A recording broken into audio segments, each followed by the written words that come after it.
We are manifesting fall energy, and we are having a Summerween. That's right. We're going to be talking about horror movies because we're going to pretend it's October. The Ritual. Yes. So this is sort of a callback for us because the second ever standalone Tuesday episode we did was about The Night House, which was directed by David Bruckner. Yeah. This is David Bruckner's movie before The Night House, The Ritual. It's the same director. And it has such an amazing similar energy to it that it's a fun little companion piece for us. Totally. I should also note that this movie was written by Joe Barton, adapted from the novel by Adam Neville. Yes. So also, the composer is Ben Lovett. It's the same composer for The Ritual and The Night House. Which gives them a nice continuity. Yeah, So for sure. I have assembled just a little one-sentence pitch to tell you what the movie's about, and then 4 reasons that we love it. Are we going to spoil it? Should we say that? No, we're not spoiling. Yeah, okay. Yeah, I said pitch, not summary. No, I'm just saying as we get into our discussion. Nope. Because sometimes we do spoil things. No, I don't want to because this one's so good. Okay, yeah.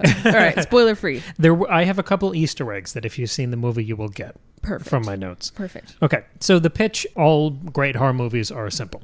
Guy goes insane at a ski lodge. Boom. All-time classic. Yeah, right. Clown. Yeah. What if car was bad? What if dog was bad? What if writer was bad? You're just talking about Stephen King. Yeah, who's written most of the horror classics of the last 100 years. That is true. So this one's along that kind of similar vein. A group of friends go to a faraway crop of mountains to honor a shared trauma. That's Perfect. me avoiding the spoilers. Perfect. And they're in Sweden. I think that's important. Yes, to note. exactly. Yeah. And there's bad shit in the woods. Creatures, abandoned cabins, cults, all sorts of stuff. Yeah. Basically, it is a folk horror Evil Dead with a much bigger budget and an expanded interest in mythology. Yes. And here, particularly, we're talking about Swedish mythology. Yes, like Norse mythology. Which is fairly untapped for modern horror cinema. Yeah, at least in the English-speaking world. Yeah, sure. So it has the effect of feeling incredibly fresh and original. But it's also just a ruthlessly efficient script. Yeah. It's a short, punchy, great movie that's also a slow burn. Yeah, but it also, you're right, it's original, but it still feels, very familiar. I wouldn't call this a groundbreaking film or anything, but I think it's playing in a familiar genre of, it's simple. It's friends in the woods. There's some scary shit in the woods, and there's maybe some mythology in there. But it's original in that it's Norse mythology and the dynamic amongst the friends. So it's taking a familiar thing but doing its own thing, which I really like. Well, groundbreaking is sort of a trap, right? Because you don't have to always pivot away from expectations and try to endlessly surprise the audience. Well, right, This is extremely well executed, but it's also quite surprising along the way. And the craftsmanship behind it is pretty stunning. So the first point I want to talk about is, I kind of just previewed it. The movie's 94 minutes long, which is pretty much the upper limit for how long horror should be. Yeah, that's the ideal horror length. Right. Evil Dead is 80. Yeah, it's a short movie. Yeah, but that's why it's so rewatchable and great, and every scene is memorable. Well, yeah, and the whole movie feels like the climax because you jump right into the action, and it's short enough that you can sustain it for the whole film. And looking back on this, because we watched this a month, 2 months ago, maybe more than that, this feels in my head now like a modern classic. It's so rewatchable. It's so potent. There's something just whip smart about every element of this film. Yeah. Somehow, I mean, I referenced The Shining earlier. It has that brooding patience to it. But like The Evil Dead, it also feels like it's sprinting towards the conclusion the whole runtime. And I think it's rare that horror movies can evoke both of those feelings. Yeah. Which are so satisfying in different ways.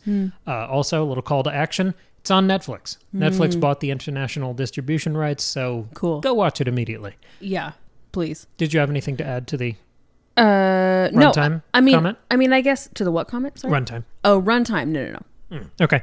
Next thing is the big one. And this is, we watched this a month ago, and we weren't originally going to cover it, but the one thing that has stuck with me, the one thing that's really done masterfully in this movie is dialogue. Absolutely. The dialogue is, and maybe this is because we're watching the Netflix Witcher show right now, but a month later, I just had this epiphany of, oh, God, that is such good dialogue. I mean, we noticed it while we were watching it. We said it out loud to each other. But it's aging even better in my mind. It's shockingly naturalistic. Yes. The dialogue, the conversations feel so lived in and genuine. It's not clunky exposition. It's not constant signposting and summarizing recent events. It's all genuine banter between friends. Exactly. It's clear that these are like guys who are like in their 40s and they've been friends like since undergrad or earlier. So they've been friends for a long time. So there's like an established rapport with all of them. Right. But there's none of the like cheap exposition of how long have we been friends and like. And there is a feeling of history and in-jokes there without it being the type of banter that we're used to now. I wrote it in my notes as sort of MCU poisoned concept of funny. Sorry, I just kicked Cam's laptop and I feel awful. I think the Marvel movies kind of ruined our concept of funny dialogue because everything is so relentlessly quippy and punny that it's torturous and it's endlessly unfunny. Yes. Because every line has to be someone kind of scraping towards a half-hearted joke that won't hurt anyone's feelings. Yeah, it just feels so written. Whereas this is like how people talk and joke with each other. Like it's really funny. Like and there are a lot of really funny moments, but it doesn't feel like they're making a joke. No, it's a group of people who've known each other for a long time. And it's all guys. They're quick, they're crass, they're mean, they're funny, they're often inappropriate and biting. Like I was thinking back to kind of the language of like Goodfellas, of busting balls. That's all this movie is, amidst the horror. Right. That's what the relationships are, and it feels so true. I mean, we have a group text thread with you, me, and Tristan. That's how the dialogue of this movie feels. Right. It rings utterly true. Well, and it's also fun because it again like differs from your like more stereotypical Friends in the Woods horror movie because it's not college kids. Like it's guys who are like a little bit older, have more life experience, are like struggling with wanting to feel young and like close with their friends, but they're all married and have kids, and like and there's like that awkwardness to everything. So it's like how old friends talk, but they're not just like dumb kids in the woods, like they're smart adults. But so that's what makes like it so scary, is like they're not just being dumb. Right. And there's still this drama, the interpersonal drama amidst the group. It reminded me a little bit of The Thing, not the creature feature part of it really, but mostly the tension between the group and the constant search for a leader. Yeah. In that movie, Kurt Russell he begins as the leader. Everyone bows to Kurt Russell when he's in the room. And here there's initially sort of a leader, a guy who takes charge once things start to go sideways. And that role starts to shift and change as some people sort of bend to the tension and other ones surprise the group by rising to it and finding solutions, finding that scrappiness. And for a character of all guys, when we're praising naturalistic dialogue, there are all of these small little pinpricks and hints of the inherent competition and dominance that exists in groups of men. Yeah. Which I've experienced, and maybe that's why I clocked them watching this movie, because I'm just used to kind of noticing those. Yeah. And the script seems to react to them. It doesn't just insert them into the dialogue, but it sort of shifts accordingly. Yeah. Where the order in which people die, I mean, it's a horror movie, that's the general structure. Spoiler, people die in this horror movie. Yeah. The order in which they die, I mean, it feels like it is intentionally exploiting that natural hierarchy that you're learning about as you spend more time with these characters, where it ratchets up the tension, where maybe you have to find a new leader, or I'm trying not to spoil anything, but the left turns always serve the storytelling and heighten your investment in the character. Totally. There's so much, I mean, it's sort of an iceberg thing. There's so much under the surface that propels the sort of accessible narrative on top. It feels like a really character-focused movie, like because lots of horror, like the characters are very expendable. Like it's not about, you're not invested in the characters except for like the one main final girl. Like everybody else is expendable, and it's just to up the body count, right? Whereas these guys, like I would say, except for the fourth guy is not very memorable. One of the guys, and I say the fourth guy because I generally don't know his name. But like other than that, like at least three of the characters are really like specific, and they feel like real lived in people, and you're invested in all of them. And so you're right, like the order in which they die, the things that happen, they serve the characters, and they help us understand the characters more, and we're invested in all of them. I think there's a natural sort of breakdown here where some characters are a lot more active than others. So if they don't leave a ton of an impression, I mean, there are passive people in any friend group that didn't feel. It's not like he was it's not like he was like a weak point in the story. It was just he wasn't as memorable. You know, sometimes when you see interviews for casts on a film or in a TV show, they talk about the whole group spending some time together before they start filming. Yeah, especially if they're maybe portraying a family. Yeah. So they can develop a real rapport with each other. All of the principal actors in this film were on the same page. Their bond felt absolutely genuine. Yes, and it did. They're all, I mean, seasoned pros. So I don't know if they just showed up and could do that, or if they spent that time together in pre-production. Maybe it was because they're filming on location that develops that relationship a little quicker. Yeah, just that happens that way, yeah. But they were all on the same page to the point that there's a theatricality that I started to sort of read into this, where it felt like a company of actors. And I'd seen the main character, the actor is Rafe Spall, and I saw him a National Theatre Live production, which is a British thing where they set up cameras to professionally film stage plays. Yeah. I saw him in the lead of one of them. Cool. Hedda Gabler, I think is how you pronounce it. And he was fantastic. So I knew him from a theater background. And maybe that's why I saw the similarities here. Interesting. But there was just a scrappiness and a professionalism. There are some reused, recontextualized, surreal set designs that feel similarly theatrical and minimalistic. Totally. Yeah, I know exactly what you're talking about, and I don't want to say anything, but I really like how they did that. Yes. I thought it was so clever. I think that's one of my favorite things about this movie is it's not just friends in the woods, bad things happen. Like there's an element of trauma to all of it. I like when, we've talked about this before, I like when horror movies talk about real things. Like The Night House, for example, is about this woman's grief because her husband has died. Like that's the premise of the show. It's not a spoiler.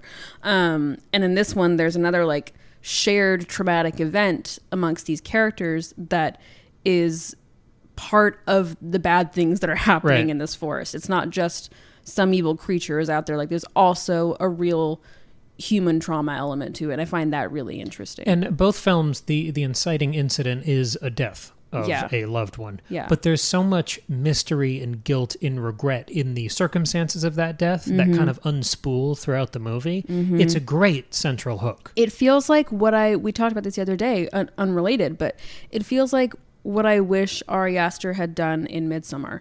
Like, I feel like the traumatic event that starts that movie off is not really played with as much as I think it should have been in Midsommar. Like it comes back, like it's the inciting incident, and it comes back to her in certain moments, but it kind of just goes away in the end, and I don't love that. It is executed and shown on screen so well. Yes. It's one of the most devastating opening 10 minutes inciting incidents of a horror movie. It's incredible. Yeah. It really, I mean, I can picture every shot of it in my head right now. But it's incredible. And that's why it's so disappointing that it doesn't really come back in a very strong way in that movie. Those movies are actually very similar. Now I'm thinking about it. Like it's both like this like Scandinavian folklore, creepy cult stuff happening in the woods. Midsommar came out in 2019. Also, this book was written in 2011. Right. The Ritual was. Yeah, so. and the film was 2017. I think Midsommar swings for... It has much more of an interest in the surreal. And here, it's much more in the grounded mythology that starts to spin out from the Swedish legend that we're playing with.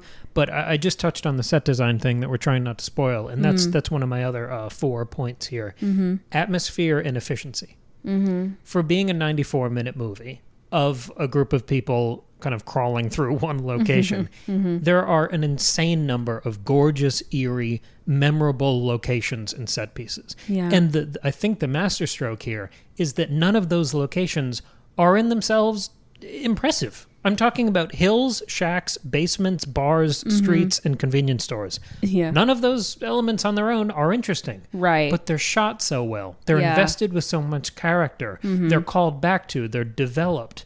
The pivots come at such perfect times. And all of it is balanced and heightened with this relentless stream of nature cinematography. It's startling. It's unnerving. And I'm talking during the day or at night. Yeah. It's like the Forbidden Forest in Harry Potter. It's that, but way scarier for 94 minutes. Yeah, totally. And I read they filmed this in Romania, which I think is really fun because, you know, they could have just easily just found some random forest in the UK or whatever because these characters are British. So I assume it's a British production, but I actually don't know. I think so because Netflix got the international distribution rights, but someone else distributed it in the UK. So I think it was. So there. I feel like they could have, like, I think an inferior movie would have just been like, yeah, there's a forest over here. It's much cheaper. We'll just film there. But they like went to Romania, not Sweden, but they went to like Eastern Europe, like a more exotic's not the right word, but they went abroad. They went to an other land to film it. I think that was pretty cool because those landscapes are really important for establishing the atmosphere. And regardless of all of those sort of everyday locations that are done so well, a lot of this movie does take place in that one forest. But there are always these little complications. They start to notice these signs that they might not be alone in the woods, that someone might be tracking them.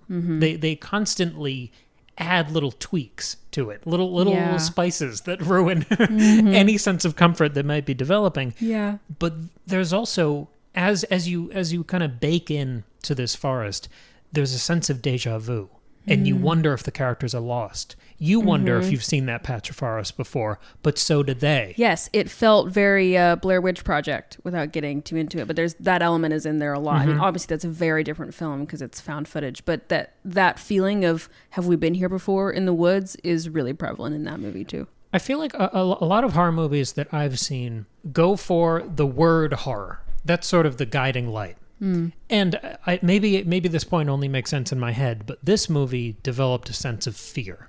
And that's very different for me. Yeah, it was like this tension and paranoia more than just like horrific jump scares all the time. You know? And for being an hour and a half, I was really invested in the characters. And I felt like they actually got time to develop those relationships. I mean, if you look at classics, let's pull The Shining and The Exorcist. First hour of both of those, no scary shit, just character development. Yeah, which is why the rest of it means so much. Yeah. You don't have that luxury here. No. There's not an extra hour to just play with these relationships. You have that inciting incident really early on. Yeah, 4 minutes in, yeah. But again, it's that efficiency, it's the potency of these characters. It makes me wonder how great this book is. I know. I wanted to read the book. I even like got it from the library on my Kindle and then I forgot and then it went away. But I really do want to read it because I think it'd be really fun.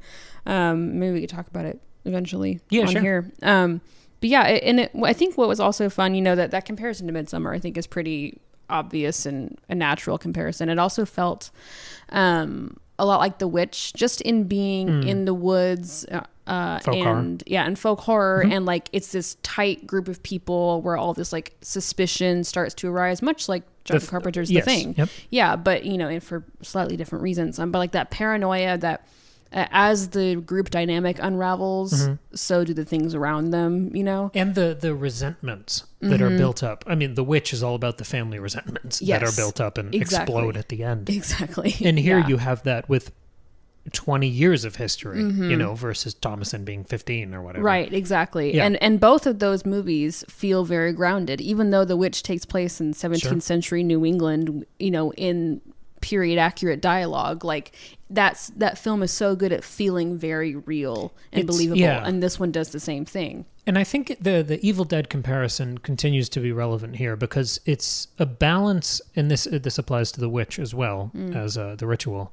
There's a scrappiness where they're using all of their money well. They're throwing it all on the screen. Yeah. All the actors are on the same page. They're working every drop of character development you can get out of every word in the short script.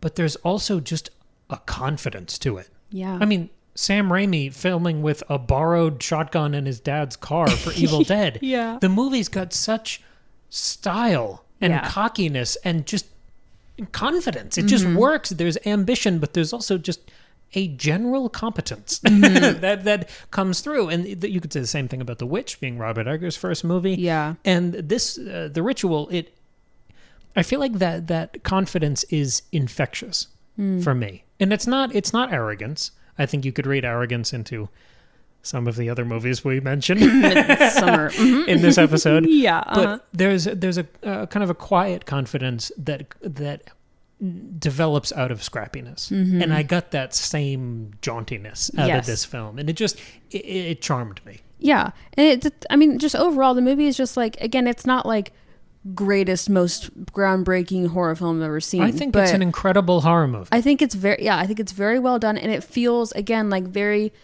like familiar concept, but done in a unique way. So it's like an easy, like rewatchable, like fun, like quick 90-minute horror movie. Like it's just really fun. There's this term that's emerged in the last couple of years that we both despise, elevated horror. I don't despise it as much as you do. You should, because it is condescending. The implication is that horror as a genre is lowbrow. Yeah, isn't worth it. And that you have to fix the genre. You have to, like, all the classics of that genre are beneath you. Yeah. But because you have an art house sensibility, you're doing something more worthwhile. As if, like, Halloween isn't one of the greatest movies ever made. Right. And it bounces off that same idea of this being a relatively straightforward movie. I mean, the fun of it is the folklore that you don't know. The whole Swedish mythology that they're unspooling in the same time that we are. Right. But it's not a movie that tries to be endlessly clever and outsmart you and throw red herrings in all these different directions. It's just, it's incredibly well executed. It doesn't have pretensions that it's above an entire genre. Right. It's executing at an incredibly high level within that genre. Exactly. It's comfortable within its own genre. It's not like ashamed of what it is, you know? That confidence and style and just shocking originality that I talked about is maybe best exemplified in the fourth of 4 points that we have about this movie, creature design. Oh, yeah. I know. I don't want to say too much about it. This is the hardest one without spoilers. It's so cool. The creativity of the villain in the story. The slow burn fear of the reveal. To pull back to, we did a year and a half talking about Lord of the Rings. The drip feed introduction of Shelob in Lord of the Rings. Right. This feels like that. Totally. But it's not just big spider scary. Yeah. It's so fresh and original, and just as you get the shape of it, even after you see finally the big wide shot of the creature, it continues to change. Yeah. And it's not like it's a shapeshifter. It's just there are shifts in your understanding of what it is and what it can do. What it is composed of. Yeah. It is some of the very, very best creatures. I wish I could just make that the cover art for this episode, but I refuse to spoil it. I was going to say, I will say, like, it's really better if you don't see it beforehand. Yeah. But when I was trying to decide if we, like, wanted to watch this, because we'd seen some good things about it, but, like, we didn't know much about it, I just looked up the creature, and that's what made me watch the movie. And that it's all sourced from Swedish legend. I think that's amazing. Really cool. Yeah. And when you watch the whole movie and you see how it all comes together, it all pays off in it and you understand all of it. It's really cool. Yeah. Lots of fun. So this is just a joyful recommendation. Totally. Go watch The Ritual. It's so fun. It's so much fun. I also really liked the sound design in this movie. I just felt like it was really effective, and that's not something I normally notice. Like either way, I'm just like, okay, whatever. But like, I don't know, the sound really stuck out to me. Just the way that they utilize the sounds in the woods and the creature, and just it's really good. It's executed so well on every level. Yeah. So fantastic movie. What do you want to see us cover for Summerween? Second Breakfast Pod at Instagram, Gmail, and TikTok. That's right. Or if you've seen The Ritual, let us know what you think. And, what other movies we'd like inspired by that sort of David Bruckner, Sam Raimi, Robert Eggers style of folk horror. Yeah, absolutely. Awesome.